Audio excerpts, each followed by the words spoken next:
বলে হ্যাঁ টাকা পয়সার জন্য তোকে আটকেছে। বলে চল ঘুরে যে ঘরের ভিতরে লক্ষ লক্ষ টাকা দিয়ে সোনা রূপা কিনেছিল, খুদে বলো তোরা টাকা পয়সা আমার নিয়ে নি। সমস্ত সোনা রূপাগুলি নিয়ে নিল, টাকা পয়সা যা ছিল নিয়ে নিল। ইতিহাস খুলুন, বেরিয়ে যাবে একবারে খালি হাতে, শুধুমাত্র ফাটা কাপড়ের মতো কাপড় পরিধান করিয়ে দিয়ে একটা টাকাও দিল না। তারা বলে দিল এবার তুই মদিনার দিকে চলে যা, তুই যেমন করে এসেছিলি তেমন করে তোকে এবার ফেরত পাঠিয়ে দিলাম।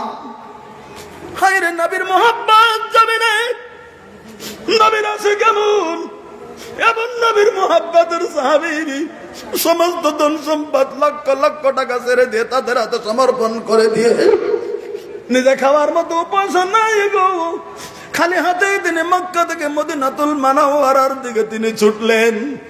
কিতাব খুলুন, বেরিয়ে যাবে যখন তিনি মদিনার দিকে ছুটছেন, চলছেন, এরা সমস্ত টাকা পয়সা রেখে দিয়েছে। এবার এই মানুষটা পায়ে হেঁটে এই 550 কিলোমিটার রাস্তা মক্কা থেকে মদিনাতুল মুনাওয়ারার দিকে ছুটছে। হয়তো কোনো সময় লোকের কাছে আবদার করে একটা দুটো খেজুর খেয়েছে, পানি খেয়েছে, এমন করে 550 কিলোমিটার রাস্তা পায়ে হেঁটে হেঁটে হেঁটে হেঁটে মদিনাতুল মুনাওয়ারার দিকে চলে যাইয়া আল্লাহ রাব্বুল আলামিনের নবী তখন কুবাতে একজনের বাড়িতে তখন অবস্থান করছেন। ওই মুহূর্তে হযরত সুহাইব না খেয়ে শুকিয়ে গেছে, কোনো মতে শরীরের খাঁচার মতো নিয়ে, এত লক্ষ লক্ষ টাকার মালিক, খালি হাতে ফাটা কাপড়, কোনো মতে ছেঁড়া কাপড় নিয়ে তিনি মদিনাতুল মুনাওয়ারাতে আল্লাহর নবীজির কাছে পৌঁছে যায়। নবী সুহাইব যখন বাহির থেকে সালাম দিয়েছেন, আল্লাহ রাব্বুল আলামিনের নবীজির রুম থেকে বেরিয়ে এসে দেখেন সুহাইব দাঁড়িয়ে আছে দরজায়।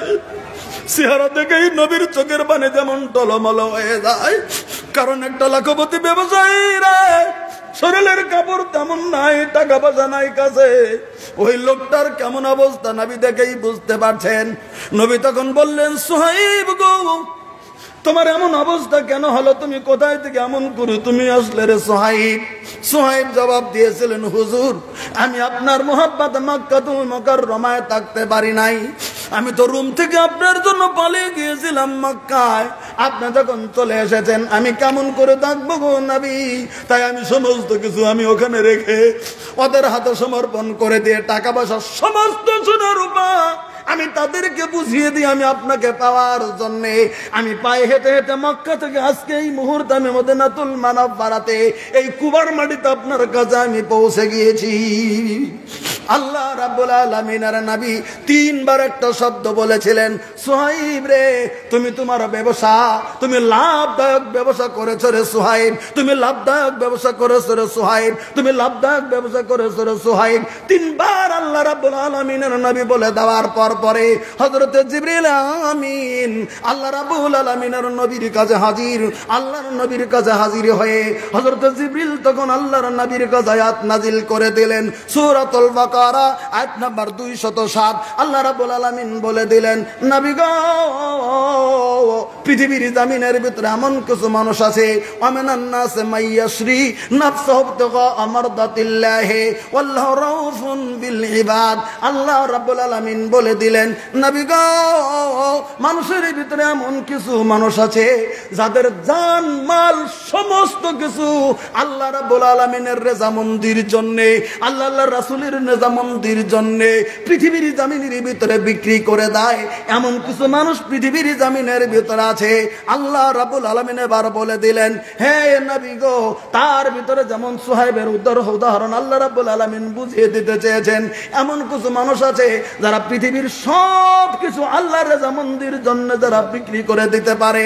আমি আল্লাহ বলে দিলাম আল্লাহু রাউফুন বিল ইবাদ, আল্লাহ রাব্বুল আলামিন ওই মানুষগুলিনের প্রতি পৃথিবীর জমিনের ভিতরে সহানুভূতিশীল হয়ে যায়। একবার সুবহানাল্লাহ বলেন। আল্লাহ বলে দিলেন আল্লাহু রাউফুন বিল ইবাদ, আল্লাহ ওই সমস্ত বান্দার প্রতি সহানুভূতিশীল হয়ে যায়, ওই সমস্ত বান্দার প্রতি আল্লাহ মহব্বতের হয়ে যায়, ওই সমস্ত বান্দার প্রতি আল্লাহ রেজামন্দি হয়ে যায় যারা পৃথিবীর সব কিছু আল্লাহ রাসূলের জন্য পৃথিবীতে বলিদান দিয়ে দিতে পারে। এমন কিছু মানুষ আছে পৃথিবীর জমিনে। আল্লাহ ইঙ্গিত করে বুঝিয়ে দিলেন হযরত সুহাইব রুমির কথা, যে তার সমস্ত সম্পত্তি আল্লাহ রাসূলের জন্য তিনি দিয়ে এসেছিলেন। আমার ভাইরা, ওই হযরত সুহাইব পৃথিবীর জমিনের ভিতরে এমন করে আল্লাহ আল্লাহর নবীর মোহাব্বতের জন্য পৃথিবীর জমিনের ভিতরে তিনি চললেন। এবার একটা কথা আপনাদেরকে বলে দিতে চলছি, তাহলে তেনারাই পৃথিবীর জমিনের ভিতরে প্রমাণ করে দিয়েছেন যে গোটা পৃথিবী একদিকে আর আল্লাহ আল্লাহ রাসূল একদিকে যদি করে দেওয়া যায়, আল্লাহ আল্লাহ রাসূলকে পৃথিবীর জমিনের ভিতরে তারা অগ্রাধিকার দিয়ে দেবে। আমরাও তো আজকে জমিনের ভিতরে মানুষ, আমরা আজকে সেই নবীর উম্মত, আমরা আজকে সেই নবীর উম্মতের দল, আমরা আজকে সেই আল্লাহর বান্দা। জমিনের ভিতরে সব নিয়ামত পাওয়ার পরেও আজকে পৃথিবীর জমিনে আল্লাহ আল্লাহর নবীকে পৃথিবীর জমিনের ভিতরে আমরা ভুলে যাই। আমি আপনাদের কাছে বলতে চলছি, এবার তাহলে একটু খেয়াল করে দেখি আমরা কতটুকু আল্লাহ আল্লাহ রাসূলকে পৃথিবীর জমিনের ভিতরে মহব্বত করতে পেরেছি, আর তারা কতটুকু পৃথিবীর জমিনের ভিতরে মহব্বত করেছিলেন। আল্লাহ আল্লাহর নবীকে রাসূলকে কত মহব্বত করেছিলেন পৃথিবীর জমিনে, তার প্রমাণ করে দিয়েছেন। আমি তাই বলতেছিলাম তাহলে আমরাও এগিয়ে যেতে হবে যে আল্লাহ আল্লাহ রাসূল কি চেয়েছে, কোন দিকে গেলে আল্লাহ আমাদের প্রতি রাজি হবে, আল্লাহ নবীর সুন্নতের তাবেদারি পাওয়া যাবে, এ খেয়াল আমার আপনার করতে হবে। কারণ আল্লাহ নবী সাল্লাল্লাহু আলাইহি সাল্লাম বলেছেন, সালাসুন মান কুন্না ফিহি ওয়াজাদা বিহিন্না হালাওয়াতাল ঈমান, যাদের ভিতরে তিনটা গুণ সন্নিবিষ্ট ওই লোকটা পৃথিবীর জমিনে ঈমানের স্বাদ পেয়েছে। একটা গেল, দ্বিতীয় নাম্বার বাক্যটা নবী বললেন, মেশকাতে হাদিসটি পাবেন বুখারী মুসলিমের হাওলায়, আমান আহাব্বা আমান ওয়ান আহাব্বা আবদান লা ইউহিব্বু ইল্লা লিল্লাহি। আল্লাহ রাব্বুল আলামিনের নবী বলে দিলেন, সাহাবীরা শুনে নাও, ওই লোকটা পৃথিবীর জমিনে কোন মানুষকে যদি ভালোবেসেছে, আল্লাহ আল্লাহর রাসূলের জন্যই পৃথিবীর জমিনে মানুষকে ভালোবাসবে। কথাটা খেয়াল করবেন, টাকা পয়সার জন্য কাউকে ভালোবাসবে না। ওই লোকটা একজনের 50 কোটি টাকার মালিক, ভালোবাসাটা তার কাছে দিয়ে ঢুলে দেবে না যদি শরীয়তের কানুন তার কাছে না থাকে। লোকটা মনে করে তোর কাছে আমি যাবো না, যা, তোর আছে, তোর কাছে যে শরীয়ত নাই, তোর কাছে মদ আছে, তোর কাছে ভাঙ আছে, তোর কাছে গাঞ্জা আছে, তোর কাছে সুদ ঘুষ আছে, তোর কাছে এটা আছে ওটা আছে, আমার তোর সাথে মিল নাই। প্রকৃত মুমিন যারা, একজনে যদি 50 কোটি টাকার মালিকও হয়, তার কাছে যাবে না যদি তার কাছে ইসলাম না থাকে। একজনের কাছে ইসলাম যদি আছে, একজনের কাছে দ্বীন আছে, একজনের কাছে ধর্ম আছে, আল্লাহর মহব্বত আছে, ওই লোকটাকে পৃথিবীর জমিনের ভিতরে ভালোবাসবে একটাই কারণে, এই লোকটার সঙ্গে যদি আমি মিলে যদি থেকে যাই, আমার প্রতি স্বয়ং আল্লাহ রাব্বুল আলামিন সন্তুষ্টি হয়ে যাবে। এই জন্যে এবার একটা উদাহরণ আনছি আমি আপনাদের কাছে। পৃথিবীতে আল্লাহর নবীকে মহব্বত করে যারা মহব্বত করেছে, তাদের ভিতরে একটা প্রমাণ, একটা লম্বা ইতিহাস রয়েছে, আমি একটু শর্ট করে বলবো। কারণ একটা প্রতিষ্ঠান, তাহলে বুঝে নেন, আজকে যেমন একটা হেফজখানাতে আমরা একটা জালসার আয়োজন করেছি, আমরা কি মনে মনে ভাবি এই হাফিজরা সহজেই পৃথিবীর জমিনে হাফিজ হতে পেরেছে? এত সহজ পৃথিবীর জমিনে সেই যুগের হাফিজরাও কেমন করে? আজকের যারা হাফিজ ছাত্র আছো তারা হয়তো ঘুমিয়ে আছো, তোমরা বুঝতে পারছো না, তবে তোমরা শুনে নাও, তোমার মতো হাফিজ সাহেবরা দিনের জন্য পৃথিবীর জমিনে কেমন করে জান বিসর্জন দিয়েছে তার প্রমাণ বুখারী শরীফের ভিতরে সন্নিবিষ্ট রয়েছে। আমার ভাইরা, আল্লাহ রাব্বুল আলামিনের নবী মদিনাতুল মুনাওয়ারাতে 4th হিজরিতে আল্লাহ নবী সাল্লাল্লাহু আলাইহি সাল্লামের কাছে বনি আজল এবং বনি কারা, এই দুই গোত্র থেকে সামান্য কয়জন লোক, 5-7 জন লোক চলে গেল মদিনাতুল মুনাওয়ারাতে। এদের ধান্দা ছিল আল্লাহর নবীর কাছে যাব, আমরা মিথ্যা কথা বলবো যে কালেমা গ্রহণ করেছি, অথচ এরা কালেমা গ্রহণ করেনি। এরা মিথ্যা বলে নবীর মদিনার সাহাবীদেরকে ডেকে এনে জবাই করবে, এটাই হলো তাদের নিয়াত মনে মনে মনে মনে। তাই বনি আজল আর বনি কারা গোত্রের সামান্য কিছু লোক এরা চলে গেল এই মদিনায়। আল্লাহ নবী সাল্লাল্লাহু আলাইহি ওয়াসাল্লাম একটা কথা শুনে রাখেন, আজকে কিন্তু অনেক পিসাব বেরিয়ে গেছে, আগামী খবর বলে দিতে পারে, আগামী কথা জেনে দিতে পারে, আগামী কাহিনী বলে দেয়, আগামী কথা জেনে আগামী কথা বলে দিতে পারি, এরকম পিসাব বেরিয়ে গেছে। আর অনেকেও বিশ্বাস করে নিয়েছে। আরে বিশ্বনবী নিজে তো আগামী কথা বলতে পারেননি, এই বুখারী শরীফ এই হাদিস তার প্রমাণ। বিশ্বনবী তো নিজে গণক ছিলেন না, আল্লাহ যেটা নবীকে জানিয়ে দিয়েছিলেন সেটা নবী জানতেন, বাস। আল্লাহর নবীকে যেটা আল্লাহ জানিয়ে দিয়েছিলেন সেটা জানতেন, তাছাড়া নবী অগ্রিম কোনো কথা জানতেন না। এই বুখারী শরীফ তার হাদিস তার প্রমাণ। আল্লাহ নবী সাল্লামের কাছে কটা লোক চলে গেল, হুজুর আমরা আপনার কাছে কালেমা গ্রহণ করে মুসলমান হয়ে যাই। ঠিক আছে, কালেমা গ্রহণ করিয়ে দিলেন। মসজিদে নববীতে খাচ্ছেন থাকছেন, চতুর্থ হিজরির কাহিনী, চতুর্থ হিজরিতে থাকছেন খাচ্ছেন। 2-10 দিন চলে গেল, নবী খুব মহব্বত করেছেন, ওরাও নবীকে মহব্বত করেছেন। হঠাৎ করে বলছেন, হুজুর আমাদের গ্রাম অনেক দূরে, আমাদের ওখানে অনেক লোক আছে যারা কালেমা গ্রহণ করতে চায় বা করেছে, কিন্তু তারা তো কোরআন শরীফ পড়াটা জানে না। আপনি যদি কিছু কোরআন পড়ানোওয়ালা হাফেজকারীকে পাঠিয়ে দিন, তাহলে ওখানে যায় কোরআন হাদিস শিক্ষা দেবে, কোরআনের আয়াতগুলি শিক্ষা দেবে, আপনি পাঠিয়ে দিন। মসজিদে নববী থেকে আল্লাহ নবী সাল্লাল্লাহু আলাইহি সাল্লাম নির্বাচিত করলেন 10 জন সাহাবীকে। বলেন কয়জন সাহাবীকে? বুখারীর রাওয়ায়াত অনুযায়ী 10 জন, অন্য হাদিসের রাওয়ায়াত অনুযায়ী 6 জন, তবে বুখারীর রাওয়ায়াতটাই সহি। 10 জন সাহাবীকে আল্লাহ নবী সাল্লাল্লাহু আলাইহি সাল্লাম ডেকে ডেকে নির্বাচিত করলেন। ওই যুগেই চতুর্থ হিজরিতেই যারা কোরআনের হাফিজকারী ছিল, তাদের মধ্যে 10 জন আনসারী সাহাবীকে আল্লাহ নবী সাল্লাল্লাহু আলাইহি সাল্লাম সিদ্ধান্ত নিয়ে নির্ধারণ করলেন। তার ভিতরে যাকে নেতা বানানো হলো, 10 জনের আমির বানিয়ে দেওয়া হলো, হযরতে আসিম বিন সাবিত রাদিয়াল্লাহু তাআলা আনহুকে আল্লাহ নবী আমির বানিয়ে দিয়ে বললেন, এই 9 জন সাহাবী, তোমরা তোমাদের আমিরের নির্দেশ মেনে তোমরা সফরের ভিতরে থাকবে। বনি আজল বনি কারাগোত্রের লোকেরা এই 10 জন আনসারী হাফিজকারীকে মদিনা থেকে নিয়ে নিজের জায়গার দিকে ছুটছেন। আপনারা জানেন, মাদানী সাহেব বেশি বলতে পারবেন, জেদ্দা বিমানবন্দর আমি তো একবার গেছি, খেয়াল তো রাখতে পারিনি। ইতিহাসে যেটা লিখেছে, বনির আগে আর জেদ্দা মাঝখানে যেটা জায়গা, ওখানে হুজাইল গোত্রের একটা রাজি নামে একটা ঝর্ণা বা কুয়া আছে। সেই কুয়ার পাশে যাওয়ার পরে এরা এই যে কয়জন লোক ডেকে নিয়ে আসলো 10 জন, এরা বলছে আপনারা এখানে বসুন, আমরা একটু আসছি। এই কথা বলে একটু টিলা আছে জঙ্গল, এখানে একজনকে বসিয়ে দিয়ে এই 10 জন সাহাবীকে বসিয়ে দিয়ে এরা ওখান থেকে পালিয়ে গেল। আগে থেকে এই বদমাশগুলি বনি লেহিয়ান বংশের 100 তীরন্দাজকে রেডি করে এসেছিল, আমরা নবীর সাহাবীদেরকে ডেকে আনবো, তাদের হাতে তুলে দেবো, তোরা এদেরকে জবাই করে দিবি, বাস মেরে দিবি তোরা।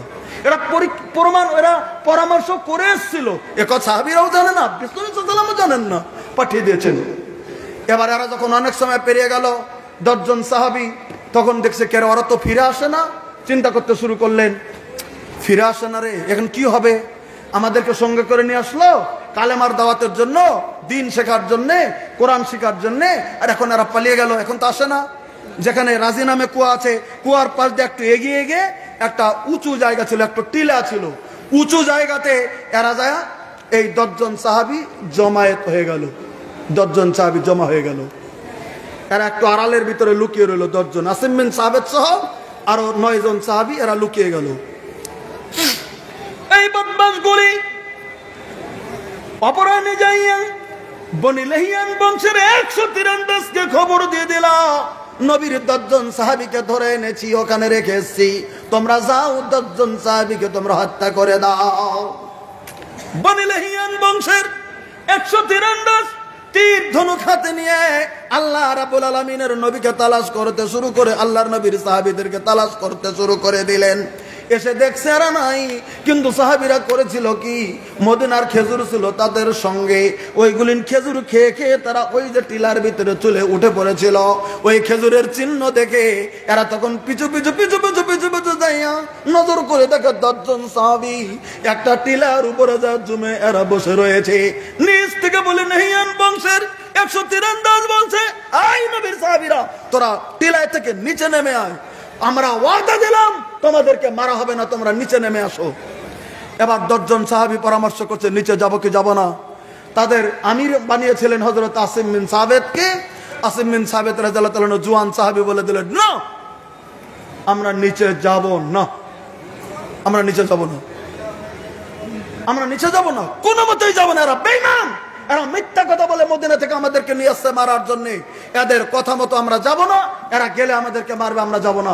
এখান থেকেই না আমরা যুদ্ধের ঘোষণা দিয়ে আমরা জান দিয়ে দেব, যুদ্ধের ঘোষণা দিয়ে দিল এরা উপর থেকে। যখন ঘোষণা দিচ্ছে, নিচ থেকে 100 জন তীরন্দাজ বিষাক্ত তীর মারতে শুরু করেছে। আপনারা বুখারী শরীফের তাফসীর খুলে দেখুন, এখানে মাদানী সাহেব আছে, এই বিষাক্ত তীর মারতে মারতে মারতে মারতে এত তীর মারলো, তীরগুলি লেগে লেগে ওই টিলার উপরেই 7 জন সাহাবী রক্তক্ষয় হিসাবে রক্তকণন হয়ে তীর লেগে লেগে টিলার উপরেই 7 জন সাহাবী শহীদ হয়ে গেল। কয়জন শহীদ হলো? 7 জন। তার ভিতরে লিডার আসিম বিন সাবিত, উনি শহীদ হয়ে গেল। উনি যখন শহীদ হয়ে যায়, এবার 3 জন সাহাবী জমিনের ভিতরে বেঁচে রয়ে যায়। একজন হযরত খুবাইব বিন আদি রাদিয়াল্লাহু তাআলা আনহু, আর একজন হযরত যায়েদ বিন দাসেনা, আর একজনের নাম আব্দুল্লাহ তারিক। এই তিনজন সাহাবী এবার টিলার উপরে যখন হাজির থেকে যায়, তিনজন হাত উত্তোলন করে দিলেন, সারেন্ডার করলেন। আর তীর মেরো না, আমরা নেমে যাব জমিনের ভিতরে। আমাদের নেতা জমিনের ভিতরে শহীদ হয়ে গেছে, এবার আমরা নেমে যাব জমিনে। এই তিনজন যখন সারেন্ডার করে দিলেন, যুদ্ধের ঘোষণা থেকে সারেন্ডার দিয়ে দিল, 100 তীরন্দাজ তখন তীর মারা বন্ধ করে দিলেন। উপর থেকে তিনজন সাহাবী, নবীর জওয়ান সাহাবী, উপর থেকে দুক দুক দুক দুক করে নিচে নেমে এসেছে। 100 তীরন্দাজ ঘেরাও করে নিলেন তিনজনকে নামার পরে এরা করলেন কি, ধনুকের রশিটা খুলে নিয়ে তিনজন সাহাবীর পিঠের ভিতরে হাত গুলিন দিয়ে চোরের মতো করে হাত এবং পিঠ মোড়া দিয়ে এই তিনজন সাহাবীকে রশি দিয়ে বেঁধে ফেলেছেন।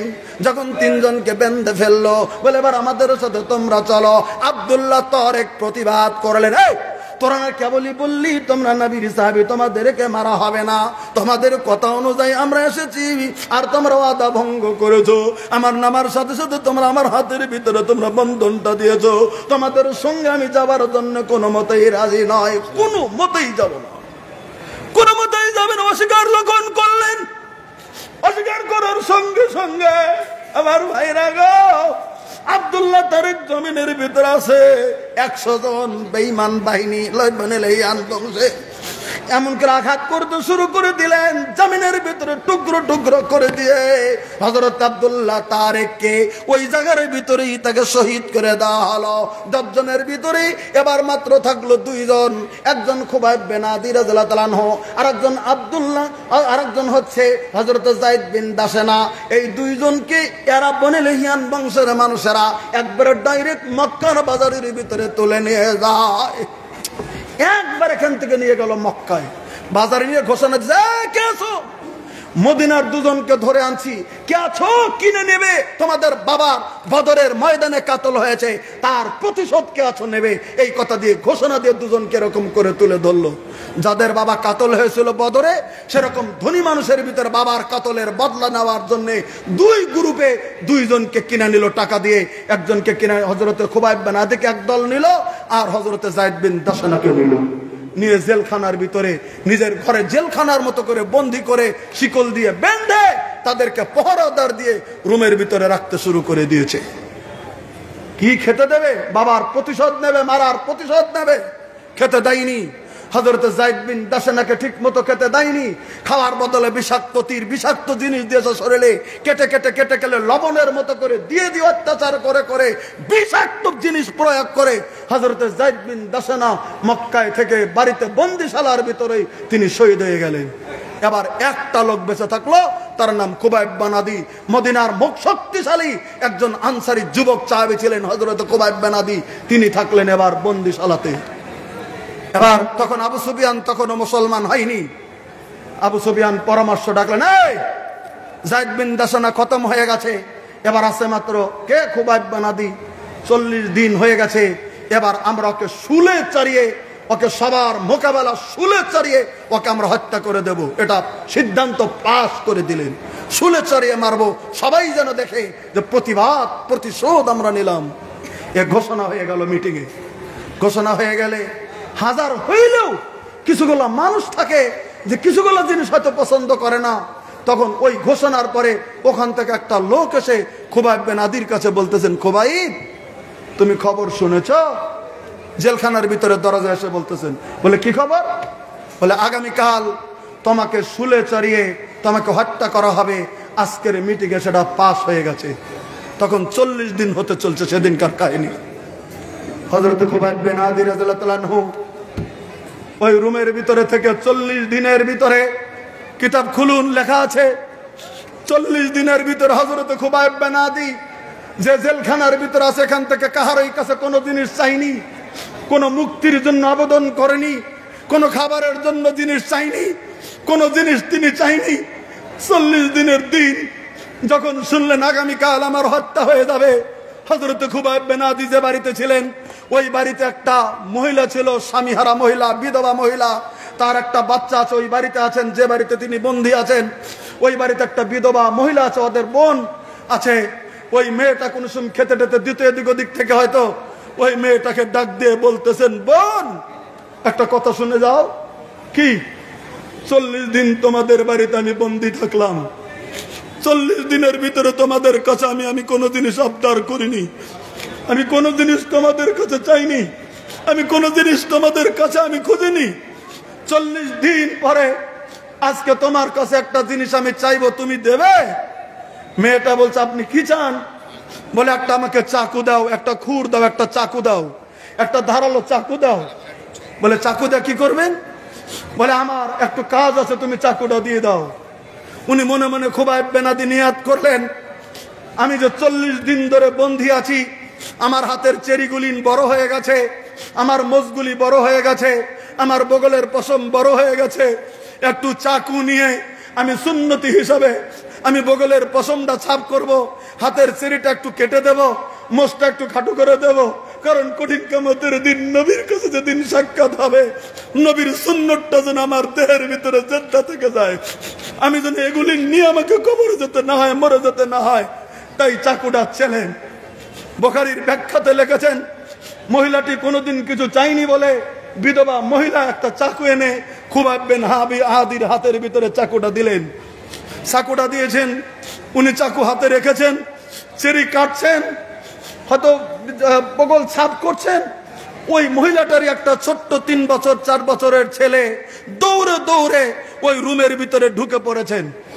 যখন দৌড়ে দৌড়ে রুমের ভিতরে ঢুকে পড়লো, ঢুকে পড়ার সঙ্গে সঙ্গে খুবাইব বিন আদির কথাটা মনে পড়ে গেছেন। আমি যখন মদিনা থেকে চলে এসেছি নবীর কথায়, আমার 4-5 বছরের বাচ্চাকে আমি ঘরে রেখে এসেছি, আমার কয়েকজন ছেলে মেয়ে বাড়িতে রেখে এসেছি, আমার ছেলে মেয়ে তো এরকমই ছেলে মেয়ে নিয়ে আগামীকাল আমাকে হত্যা করে দেবে, আমার পরিবারে তো আমি খবরও দিতে পারবো না। তাই নিজের ছেলে মেয়ের কথা মনে করে এই শত্রুর 4 বছরের ছেলেকে টান দিয়ে কোলে নিয়ে একটু আদর করতে গেলে একটু চুমু খেতে চলছেন। মেয়েটা নিজের ছেলেকে বাড়িতে না দেখে দৌড়ে আসছেন, এসে দেখে আগামীকাল যার হত্যার ঘোষণা, যার শত্রু, তার হাতে মেয়েটার ছেলে রয়েছে, এক হাতে চাকু আর এক হাতে তার ছেলে। মেয়েটা ওখান থেকে কাঁদতে শুরু করছেন, হায় হায় আমার ছেলে এখন মরবে, কারণ আগামীকাল তো এনাকে মারাই হবে, তিনি জেনে ফেলেছেন। কাজে থেকে আমার ছেলেটাকে যদি এখন জবাই করে দেয়, আমি মরার আগে একটা শত্রুর ছেলেকে জবাই করে দেই। এই বলে মেয়েটা যখন চিৎকার করছে, সেদিন হযরত খুবাইব বিন আদি রাদিয়াল্লাহু তাআলা বলছিলেন, বোন তুমি কান্নাকাটি করো না, আমি এমন ধর্ম, ইসলাম ধর্ম এমন ধর্ম আমি গ্রহণ করিনি যে বিনা দ্বিধায় ছোট্ট বাচ্চাকে পৃথিবীর জমিনে জবাই করা বৈধ ঘোষণা করেছেন। আমি এমন নবীর দিন নেইনি যে বিশ্বর নবী ছোট বাচ্চাকে মারার জন্য, বিনা অপরাধী ছেলেকে মারার জন্য বলেছেন। বোন তুমি জানো না, আমি যখন মদিনা থেকে এসেছিলাম, আমার নবীর কথায় দ্বীনের কথা মানাই করার জন্য আমার ছোট ছোট বাচ্চাগুলিকে বাড়িতে রেখে এসেছি। আমি শুনেছি আগামীকাল আমার হত্যা করে দেবে তোমাদের লোকেরা, আমি তো পৃথিবীতে থাকবো না। আমার ছেলে মেয়ের কথা মনে পড়েছে, নিজের ছেলে মেয়েকে দেখতে পারলাম না বলে তোমার ছেলেটাকে একটু কোলে নিয়ে আদর করছিলাম, এই নাও তোমার ছেলে, তোমার কোলে ফেরত করে দিলাম। এই কথা বলে নিজের ওই ছেলেটাকে একটু আদর করে মায়ের হাতে ফিরে দিয়েছেন। এই হলো ইসলামের কানুন। লিল্লাহে তাকবীর। আগামীকাল নিজে মরে যাওয়ার পরেও শত্রুর ছেলেকে তার মার হাতে ফেরত দিয়েছেন। কিতাব খুলুন, ব্যাখ্যা বেরিয়ে যাবে। ওই মেয়েটি পরবর্তীতে যখন মুসলমান হয়, তখন বলেছেন, আল্লাহর কসম আমার জীবনে যত যুবক যুদ্ধবন্দী দেখেছি, খুবাইব বিন আদির মতো এত নেক, এত সত্যবাদী মানুষ আমার জীবনে আমি কোনোদিন দেখিনি। একথা এই মেয়েটা পরবর্তীতে নিজের স্টেটমেন্ট দিয়েছে, হাদিসে তার বর্ণনা চলে এসেছে। আমার ভাইরা, খুবাইব বিন আদি ছেলেটাকে ফেরত করে দেওয়ার পরে হযরত খুবাইব বিন আদি রাদিয়াল্লাহু তাআলা আনহু এবার নিজে প্রস্তুতি হচ্ছেন, আগামীকাল আমার পৃথিবীর জমিন থেকে বিদায় নিতে হবে। আমার ভাইরা, এই কথা প্রস্তুতি হচ্ছে, রাত চলে গেল, জাগা সকালবেলা হলো, তাকে যুদ্ধবন্দী হিসাবে হেরেমের বাইরে তানিমে নিয়ে যাওয়া হলো, শুলে চারণের জন্য উঁচু জায়গায় দাঁড় করাবে আবু সুফিয়ানের নেতৃত্বে। তখন আবু সুফিয়ান বলল, হ্যাঁ খুবাইব, তুমি আরবের মদিনার, তুমি আনসারী একজন যুবক সাহাবী, আমি তোমাকে একটা কথা বলছি বলে কি তুমি কি বলবে? তুমি বলবে যে তোমাকে ছেড়ে দিয়ে দেই আর তোমার বদলে বিশ্ব নবী সাল্লাল্লাহু আলাইহি ওয়াসাল্লাম মুহাম্মদকে এনে তোমার বদলে এখানে হাজির করে দিক বাপাই, আমরা তাকে আমরা মেরে দেই, তুমি কি এটা চাও? হযরত খুবাইব বিন আদি রাদিয়াল্লাহু তাআলা সেদিন জবাব দিয়েছিলেন, এখানে ওলামা কেরাম আছে, জিজ্ঞাসা করে দেখেন। সেদিন হযরত খুবাইব বিন আদি জবাব দিয়েছেন। আর রাহিকুল মাকতুমে বিতং বিস্তারিত বর্ণনা লিখেছেন সফিউর রহমান মুবারকপুরি সাহেব। উনি লিখেছেন যে সেদিন হযরত খুবাইব বিন আদি জবাব দিয়েছিলেন, এই কোন প্রস্তাব দিয়েছিস? আমার জানের বদলে বিশ্বনবীকে এখানে হাজির তো দূরের কথা, আমার জানের বদলে যদি তোরা বলে দিস তবে বিশ্বনবী সাল্লাল্লাহু আলাইহি ওয়াসাল্লামকে এখানে আনা হবে, পিঁপড়ার মতো একটু কাটার মতো একটু আছর দিয়ে পিঁপড়ায় যতটুকু কামড় দিলে দুঃখ পাওয়া যায় তার থেকেও দুঃখ কম পাবে, এতটুকু যদি প্রস্তাব দাস, তার আগে আমি খুবাইব বিন আদি আমার জান পৃথিবীতে বিসর্জন, জান পৃথিবীতে শহীদ করে দেব, আমার বিশ্বনবীকে একটা কাটার আঘাত লাগতে দেব না। পিঁপড়ার মতো কামড় দেওয়ার মতো আল্লাহ নবী সাল্লাল্লাহু আলাইহি ওয়াসাল্লামের দেওয়ার মতো সহ্য করেনি, তার আগে নিজের জান দেওয়ার জন্য প্রস্তুত হয়ে গেল হযরত খুবাইব বিন আদি রাদিয়াল্লাহু তাআলা আনহু। এই কথা শোনার পরে ওরা অবাক দিকে তাকিয়ে আছে। খুবাইব বিন আদিকে তখন হযরতে আবু সুফিয়ান তখন বলছেন, নেতৃত্ব স্থান থেকে বলছে, মানুষ মরার আগে মানুষের কিছু আবদার থাকে, কিছু সময় দেওয়া হয়, তোর যদি জীবনে কোনো আশা থাকে আমাদের কাছে তুই বলতে পারিস। হযরত খুবাইব বিন আদি ওই শুলের কষ্টে দাঁড়িয়ে সেদিন বলেছিলেন, আমার পৃথিবীর জামিনের ভিতরে আর দুনিয়াবি কোনো আশা আমার নাই, তবে তোরা যদি প্রস্তাব দিচ্ছিস আমি একটি জিনিস তোমাদের কাছে চাই, আমাকে একটু ছেড়ে দাও, আমি একটু ওযু করে নেব, আর আমার জীবনের আমি 2 রাকাত নফল নামাজ পড়ে নিতে চাই। বুখারীতে হাদিস আছে, যখন উনি নফল নামাজ পড়ে নিতে চাইলেন আবু সুফিয়ান সময় দিয়ে দিলেন। তিনি একটু তাড়াতাড়ি করে ওযু করে রেডি হয়ে নিজের তওবা তাহলিল পড়ে তিনি নামাজের জন্য দাঁড়িয়ে গেলেন। অন্য দিনে একটু লম্বা করে নামাজ পড়ে, ওই দিন একটু শর্ট করে নামাজ পড়লেন। তিনি লম্বা করে নামাজ পড়লেন না, একটু শর্ট করে নামাজ পড়লেন।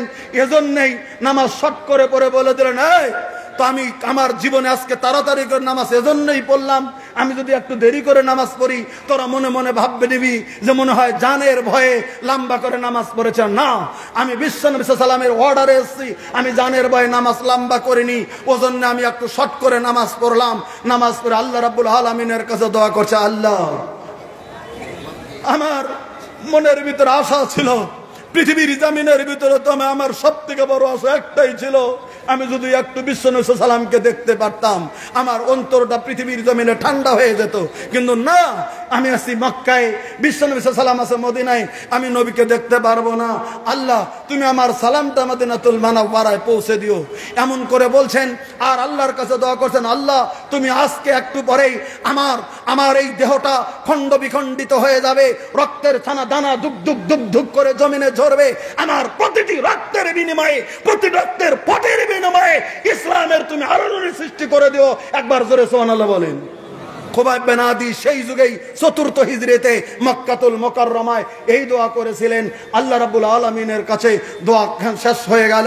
আল্লাহ নবী সাল্লাল্লাহু আলাইহি সাল্লামের সাহাবী দাঁড়িয়ে রেডি হয়ে গেলেন, আর তাকে শুলের কাষ্টে ঝুলিয়ে চতুর্দিক থেকে মেরে মেরে ওই যুগের হাফিজকারী হযরত খুবাইব বিন আদি রাদিয়াল্লাহু তাআলা আনহুকে শুধু নবীর একটা কথা মানার জন্য তিনি এসেছিলেন মদিনাতুল মুনাওয়ারা থেকে। তিনি আল্লাহ নবী সাল্লাল্লাহু আলাইহি সাল্লামের অর্ডার মেনে তিনি সবের মোকাবেলাতে তিনি শহীদ হয়ে গেছেন। কিন্তু বিশ্বনবী সাল্লাল্লাহু আলাইহি সাল্লামের মোহাব্বত এক বিন্দু পরিমাণ ছেড়ে দেয়নি। মিথ্যাও যদি বলে দিত আমি নবীকে ছেড়ে দিলাম, আমাকে ছেড়ে দাও, ওরা ছেড়ে দিয়ে দিত। কিন্তু না, উনি নবীর উম্মত বলে দাবি করে, নবীর কথা মতো এসছে বলে, নবীকে মোহাব্বত করে বলে সেখানে ঘোষণা দিয়ে যেরকম করেই তিনি পৃথিবীর জামি থেকে শহীদ হয়ে গেছে, কিন্তু তিনি আপোষ করেননি। আল্লাহ নবী সাল্লাল্লাহু আলাইহি সাল্লাম তাই বলে দিলেন, আমান আহাব্বা আবদান লা ইহুব্বিহু ইল্লা লিল্লাহ। পৃথিবীর জমিনে মানুষে যদি মানুষকে ভালোবাসতে চান এমন করে ভালোবাসতে হবে যাকে ভালোবাসলে স্বয়ং আল্লাহ যেন পৃথিবীর জমিনের ভিতরে খুশি হয়ে যায়, আমার জন্য যেন খুশি হয়ে যায়। এই জন্য মানুষকে ভালোবাসার কথা আল্লাহ নবী সাল্লাল্লাহু আলাইহি সাল্লাম ঘোষণা করে দিয়েছেন। ওজন আল্লাহ রাব্বুল আলামিন সাল্লাম বলছেন, লা ইউমিনু আহাদুকুম হাত্তা কুনা হাব্বা ইলাইহি। এত আমি বিশ্বনবী সাল্লাল্লাহু তোমাদেরকে জানিয়ে দিলাম, অতক্ষণ পর্যন্ত একটা মানুষ পৃথিবীর জমিনে পূর্ণ মুমিন হতে পারে না। লা ইউমিনু আহাদুকুম হাত্তা কুনা হাব্বা ইলাইহি মিন ওয়ালাদিহি ওয়া ওয়ালাদিহি আন নাস আজমাইন। আল্লাহ নবী সাল্লাল্লাহু বলে দিলেন, পৃথিবীর জমিনে অতক্ষণ পর্যন্ত একটা লোক পূর্ণ মুমিন হতে পারবে না যতক্ষণ পর্যন্ত তার ছেলে মেয়ে, তার বাবা মা এবং तमाम পৃথিবীর আম জনতা থেকে আল্লাহ নবী সাল্লাল্লাহু আল্লাহর নবীকে পৃথিবীর জমিনে বেশি ভালোবাসতে পারেনি, অতক্ষণ পর্যন্ত পূর্ণ মুমিন হতে পারেনি। আমার সময় শেষের দিকে। আমি আপনাদের কাছে একটা হাদিসের তর্জমা করেছি, এখন আর 2-4 মিনিট খালি একটা কথা বলে আমি আপনাদের কাছ থেকে বিদায় নিতে যাব। আমরা বুঝে নিলাম তাহলে নবীকে কেমন করে মোহাব্বত করতে হয়। সেই নবীর প্রতিষ্ঠান আজকে বিকরের মাটিতে আপনারা উদ্বোধন করেছেন, সেই নবীর প্রতিষ্ঠান আজকে ভুলকির মাটিতে আপনারা করেছেন, সেই নবীর প্রতিষ্ঠান আজকে বুড়িহানের মাটিতে আপনারা করেছেন, সেই নবীর প্রতিষ্ঠান জেলার বিভিন্ন জায়গাতে আপনারা করেছেন। সেই নবীর প্রতিষ্ঠানের দিকে আজকে আমাদের খেয়াল রাখতে হবে, সেই কোরআনের আলোচনার দিকে আমাদের খেয়াল রাখতে হবে। আজকে তো জামিনের ভিতরে আমরা বিভিন্ন রূপে পৃথিবীর জামিনের ভিতরে থাকছি, কিন্তু আজকে তো নবী নাই, নবী তো শুয়ে আছে মদিনাতুল মুনাওয়ারাতে। তবে নবীকে যদি মোহাব্বত করতে যান, নবীর কথার দাম দিতে যান, আল্লাহকে যদি রাজি খুশি করতে যান, নিজের বাবা মাকে ভালোবাসতে চান, তাহলে কিছু কানুন এই পৃথিবীতে আমাদের এগিয়ে নিয়ে যেতে হবে। আল্লাহ নবী সাল্লাল্লাহু আলাইহি ওয়াসাল্লাম মদিনাতুল মুনাওয়ারাতে, সহিহ বুখারীর ইবারত, একটা লোক চলে সাল্লাল্লাহু আলাইহি ওয়াসাল্লামের কাছে, একটা মানুষ আল্লাহ নবীর কাছে চলে আসলেন। হয়তো কম বয়সী হবে, কারণ তার মার কথা উল্লেখ আছে, হয়তো হতে হবে এরকম একজন যুবক লোক। মদিনাতুল মুনাওয়ারাতে আল্লাহ নবী সাল্লামের কাছে এসেছেন, এসে নবীর কাছে স্টেটমেন্ট দিচ্ছেন, হুজুর ইন্না উম্মি ইবতুলিতাত নাফসুহা। বুখারীর ইবারত এটা, হুজুর আমার মা হঠাৎ করে ইন্তেকাল করেছেন। মানুষ ইন্তেকাল করে, কেউ কেউ এত অসুস্থ থাকলেও হয়তো কেউ 1 মাস 2 মাস 3 মাস এরকম করে লম্বা টাইম হয়, কেউ 1 সপ্তাহ থাকে, কেউ 2 সপ্তাহ থাকে, আবার এরকম কোনো সময় হয় হঠাৎ করে মানুষ রাস্তাতে যাচ্ছে, হঠাৎ করে আসার পড়লো, হার্ট অ্যাটাক হলো, হঠাৎ করে মারা গেল। এরকম হয় না? হয় না? হঠাৎ করে হয়, পড়ে গেছে মারা গেছে, আর ও হয়তো সেজদায় গেছে মারা গেছে, এরকম হয় অনেক সময়। ওই ছেলেটার মা হঠাৎ করে হয়তো হার্ট অ্যাটাক হয়ে মারা গেছিল, কোনো কথা বলতে পারেনি, হঠাৎ করে মারা গেল, কিছুই বলতে পারেনি। এবার স্টেটমেন্ট নবীর কাছে দিচ্ছে, ইন্না উম্মি ইবতুলিতাত নাফসুহা, ইয়া রাসূলুল্লাহ, আমার মা হঠাৎ করে ইন্তেকাল করেছে, তবে আমি জানি ওয়াজুন্নুহা লাউ তাকাল্লামাত লাতাসাদ্দাকাত। এটা আমি স্পষ্টভাবে জানি, আমি ক্লিয়ার জানি, আমার মা যদি কথা বলতে পারতেন, আমার মা যদি আলোচনা করতে পারতেন, আমার মা যদি অসুস্থ হয়ে 2-4 দিন থাকতেন, আমার মা যদি কথা বলার শক্তি থাকতো, লাউ তাকাল্লামাত লাতাসাদ্দাকাত। আমার মা। হুজুর আপনার কাছে একটা মসলা জানতে চাই, কি ফাহাল্লাহ আজরান আফাতুসাদ্দিকতু আনহা, ইয়া রাসূলুল্লাহ, আমি যদি মার নামে, আমি যদি মার পক্ষ থেকে, আমি যদি মার নামে, আমি যদি মার হয়ে আল্লাহর রাস্তায় যদি কিছু খয়রাত করি, আল্লাহর রাস্তায় যদি কোনো কিছু দেই, আল্লাহর নামে যদি কোনো কিছু দিয়ে দেই, আমি আমার মার নামে যদি দেই, আল্লাহ কি প্রতিদান দেবেন? ফাহাল্লাহ আজরান আফাতুসাদ্দিকতু আনহা, আল্লাহ কি তার প্রতিদান দেবেন? আমার মা কি সেটা পাবেন আমি যদি মার নামে দেই? আল্লাহ সাল্লাম বললেন বুখারীর ইবারতে, আল্লাহ সাল্লাম ফাকালা নাম, আল্লাহ সাল্লাম বললেন হ্যাঁ, তুমি যদি তোমার মার নামে খয়রাত করো, তুমি যদি তোমার মার নামে খরচ করো, তুমি যদি তোমার মার নামে কিছু দাও, তোমার মা সেটা নেকি পেয়ে যাবে। একবার জোরে সুবহানাল্লাহ বলেন।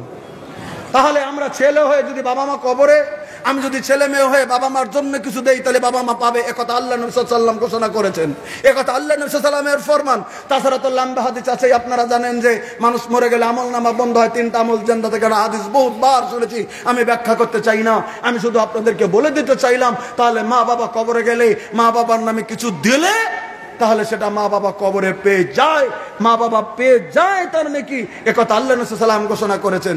আমি আপনাদের কাছে 5 মিনিট 10 মিনিট সময় আর আপনাদের কাছে আছি, এই সময়ে আপনাদের কাছে একটা কথা বলতে চাই। আজকে যারা উপস্থিত হয়েছি, দিনের বেলায় মহিলাদের জালসা হয়েছে, সেটা পেরিয়ে গেছে, এখন পুরুষের জালসা। আমার পরে এখনই শেখ সাহেবগণ আছে, আসবেন। আমি শুধু আপনাদের কাছে বারকাতান বলছি, আজকের বৈঠকে যারা আছেন, যদি বলেন বাবার জন্য মার জন্য আমি যদি এসছি, আমি আপনাদেরকে জুলুম করব না। যেমন এটা কোরআন শরীফ আছে, আমরা 5টা কোরআন কিনে দিলাম 1000, আমরা 2টা 50টা 20টা কোরআন কিনে দিলাম 2000, এরকম নিয়াত করে এই মাদ্রাসার জন্য একটা খুঁটি হবে, এরকম এই মাদ্রাসায় ছাত্ররা খাবে, নেকি পাবো, এই মাদ্রাসায় ইতিমরা আছে, লেখাপড়া করছে, পড়বো, এখানে কোরআনের তালিম হচ্ছে, এখানে কোরআনের স্টাডি হচ্ছে, এখানে আল্লাহ নবী সাল্লাল্লাহু আলাইহি ওয়াসাল্লামের প্রতিষ্ঠান।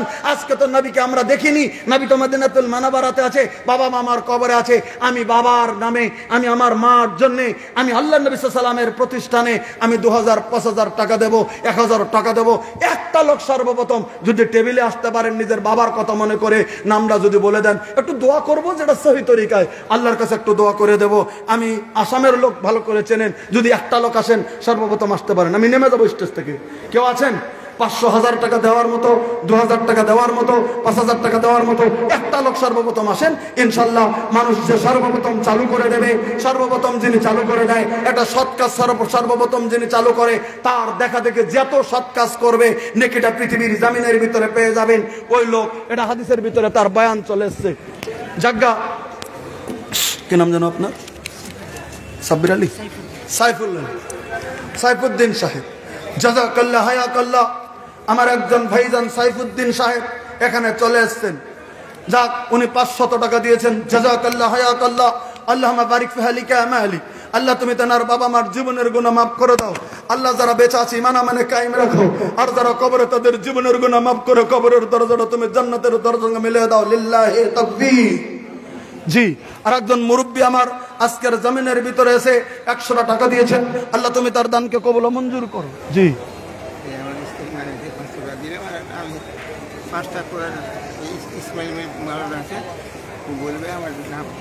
জি জি।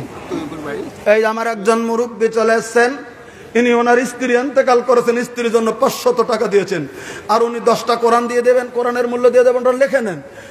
ইসমাইল মৌলভী সাহেব আছেন, জানেন, ওনার কাছে দেবেন বলছেন। তো জায়গা কেউ যদি লেখনাওয়ালা থাকেন মাদ্রাসার কমিটি লেখে নেন, ঠিক আছে। ইনি মুরব্বী 10টা কোরআন শরীফ দেবেন। আরো ওনার স্ত্রীর নামে 500 টাকা দিয়েছেন।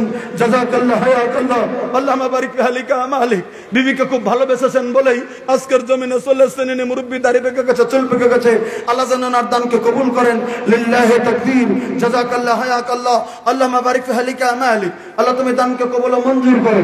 আল্লাহ নেক মাকসুদকে পূরণ করে দাও। আল্লাহ দুনিয়া আখিরাতে কামিয়াবি দাও। আল্লাহুম্মা আমিন।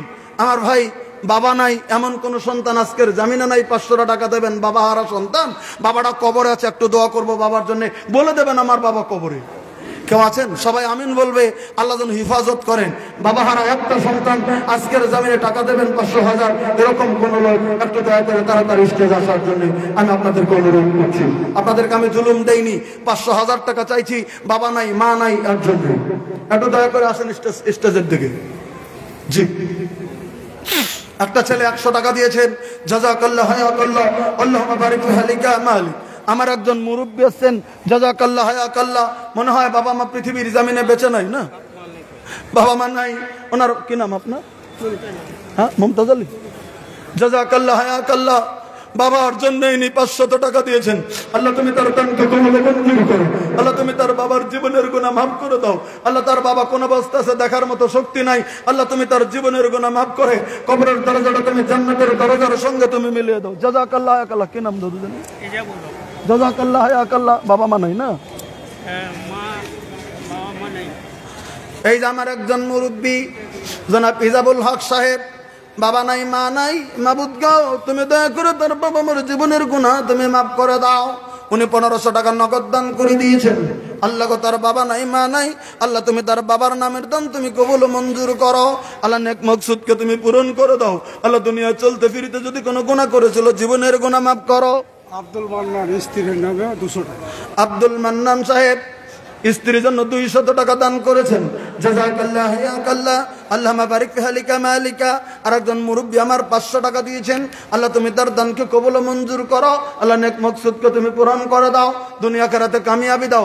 আল্লাহ যে নিয়তে দিয়েছে মাওলা জানে না, তুমি নিয়ত পূরণ করে দাও। আমিন আমিন সুম্মা আমিন। আসুন। সালাম। কি নাম? বাবা আছে? বাবা আছে, মা। এই যে হাসিবুর রহমান নামে একজন যুবক এসেছেন। যুবক ভাই, আপনারা দেখতেছেন, একজন যুবক মা হারা ইতিম। আল্লাহ যেন ওনার মাকে মাফ করে। শুধু একটা হলাম আমিন বলেন। ওনার মা কবরে আছে, আল্লাহ যেন জীবনের গুনাহ খাতা মাফ করে দেয়। আমি একজন মুসাফির দোয়া করছি, আল্লাহ ওনার মা যদি জীবনে চলতে ফিরতে কোনো গুনাহ করেছিল, আল্লাহ জীবনের গুনাহ মাফ করে দাও, কবরের দরজা তুমি জান্নাতের দরজাকে মিলিয়ে দাও। লিল্লাহি তাকবীর। জাযাকাল্লাহ হায়াকাল্লাহ, আল্লাহুম্মা বারিক ফি হালিকা আমালিক। আর একজন যুবক ভাই 100 টাকা দিয়েছে। আল্লাহ তুমি তার দানকে কবুল ও মঞ্জুর করো। আল্লাহ তুমি নেক মাকসুদকে পূরণ করে দাও। আল্লাহ দুনিয়া আখিরাতে তুমি কামিয়াবি দিয়ে দাও। জাযাকাল্লাহ। সালাম। আপনার নাম কি? এই যে আমার একজন মুরব্বী জনাব ইয়ার মোহাম্মদ সাহেব, বাবা নাই মা নাই, আবদার করেছেন। ওনার স্ত্রী একটু অসুস্থ, দোয়া চেয়েছেন। আল্লাহ তুমি ওনার বাবা মাকে মাফ করে দাও। আল্লাহ তার বাবা মা দেখার মতো শক্তি নাই, কি অবস্থায় কবরে শুয়ে আছে। আল্লাহ তুমি তার জীবনের গুনাহ মাফ করে কবরের দরজা জান্নাতের দরজার সঙ্গে মিলিয়ে দাও। আপনার নাম কি? মোহাম্মদ মুস্তফা। মোহাম্মদ মোস্তফা আমার মুরব্বী, বাবা আমার জন্য 200 টাকা দিয়েছেন। আল্লাহ তুমি তার দানকে কবুল ও মঞ্জুর করো। আর একটা ছোট্ট ছেলে 50 টাকা। রুমালও যাচ্ছে, একটু বলে দিই। আচ্ছা ঠিক আছে, এখন ফিল্টার ভিতরে রুমাল যাবে। আপনারা যারা উঠে আসবেন না 10 টাকা 20 টাকা 50 টাকা দেবেন, রুমালে দিয়ে দেবেন। আর যারা দেবেন 500 1000 টাকা দেবেন, একটু আসেন। আচ্ছা, একটা লোক মা হারা সন্তান, গোটা বৈঠকে একটা লোক 1000 টাকা দেবেন, যে মা নাই 500 টাকা দেবেন, তার মাটা কবরে। একটু আসেন স্টেজের দিকে, একটু দোয়া করব। একজন লোক আসেন, আমার মা নাই, মাটা কবরে আছে, আমি আমার মার জন্য 500 টাকা দেবো। একজন লোক আসেন ইনশাল্লাহ, মা হারা সন্তান আসেন, একটু দয়া করে ইনশাল্লাহ। এই প্রতিষ্ঠানের জন্য খালেসান্তকরণে আমি আপনাদেরকে জুলুম দেইনি, 500 1000 টাকা চেয়েছি, একটু দয়া করে আসেন। জুলুম নাই ইনশাল্লাহ। আল্লাহ যদি কবুল করে মাদ্রাসা চলে যাবে, দান কম বেশি যাই হোক, আল্লাহর রহমতে ইনশাল্লাহ আল্লাহ হিফাজত করবে। কোথায় থেকে আল্লাহ দিয়ে দেবে খাজানা খুলে, প্রতিষ্ঠান চলে যাবে ইনশাল্লাহ। সৎ নিয়ত থাকলে, সৎ দায়িত্ব থাকলে হিফাজতের মালিক আল্লাহ ইনশাল্লাহ। আরো কেউ আছেন? আরো কোনো লোক আছেন 500 1000 টাকা দেওয়ার? আজকের জমিনে ডক্টর জাযাকাল্লাহ হায়াকাল্লাহ, আমাদের একজন শেখ সাহেব আজকের জামিনে উনি 500 টাকা দিয়েছেন। আর একজন ভাইজান 500 টাকা দিয়েছেন। 700 টাকা আমার, একজনের 100 টাকা দিয়েছে। এই যে ভাইজান 400 দিয়েছেন, আর একজনের 100 মিল করে 500 টাকা দিয়েছেন। জাযাকাল্লাহ হায়াকাল্লাহ। মায়ের বাবার জন্য 2000 টাকা। এই যে আমার বন্ধু সাহেব, কারি সাহেব, না আমি দিইনি, অন্য কেউ দিয়েছে। ও আচ্ছা আচ্ছা, অন্য একজন মা বাবার জন্য 2000 টাকা দিয়েছেন। জাযাকাল্লাহ হায়াকাল্লাহ, আল্লাহুম্মা বারিক ফি হালিকা আমালি। 3000 টাকা। আর একজন 3000 টাকা দিয়েছেন নগদ। জাযাকাল্লাহ হায়াকাল্লাহ, আল্লাহুম্মা বারিক ফি হালিকা আমালি। আল্লাহ যারা যারা দান করেছেন, আল্লাহ তুমি তাদের দানকে কবুল ও মঞ্জুর করো। আল্লাহ নেক মকসুদকে পূরণ করে দাও। আল্লাহ দুনিয়া আখিরাতে কামিয়াবি দাও। আল্লাহ যে নিয়ত দিয়েছে মাওলা জানে না, তুমি নিয়ত পূরণ করো, দুনিয়া আখিরাতে কামিয়াবি দাও। লিল্লাহি তাকবীর। দেখেন পৃথিবীটা কিছুই নয়, কবিয়ে বলেছেন এই পৃথিবীটা যে কিছুই নয়, এ কথাটা কবিয়ে বলেছেন। যে পৃথিবীটা একটা যেমন ধুলা মাটির খেলা, যেমন কোরআন শরীফে আল্লাহ বলেছেন মাতাদ দুনিয়া কালিল ওয়াল আখিরাতু খায়রুল লিমান ইত্তাকা। এই পৃথিবীর ধন সম্পদ একবার নগণ্য, আখিরাতের জিন্দেগি আসল। তো যাজ্ঞা আমি কিছুগুলো জিনিস বাংলা জিনিস অসমীয়া করেছি, ওগুলো হয়তো অসমীয়া কবির মতো কথা। যেমন ধরেন আমরা ঘর বাড়ি নিয়ে মত্ত, আল্লাহ সাল্লাম তাহাদিসে বলেছেন যে তোমরাই করো। আমরা বাংলা খবর জানি যে বাড়ি বাড়ি করো, বান্দায় বাড়ি তো তোমার নয়। কথাটা ভালো করে বুঝে নেন। ঘর ঘর করা বান্দা, ঘর ঘর করা, ঘর ঘর করা বান্দা, ঘর ঘর করা। এনে এদিন আহিব যেদিন ধরিব, সকল রই যাব পৰি। অ বান্দা হত সকল ৰৈ যাব পৰি। ঘৰ ঘৰ কৰা বান্দা, ঘৰ ঘৰ কৰা। এনে এদিন আহিব যেদিনা ধৰিব, সকল ৰৈ যাব পৰি। অ বান্দা হত সকল ৰৈ যাব পৰি।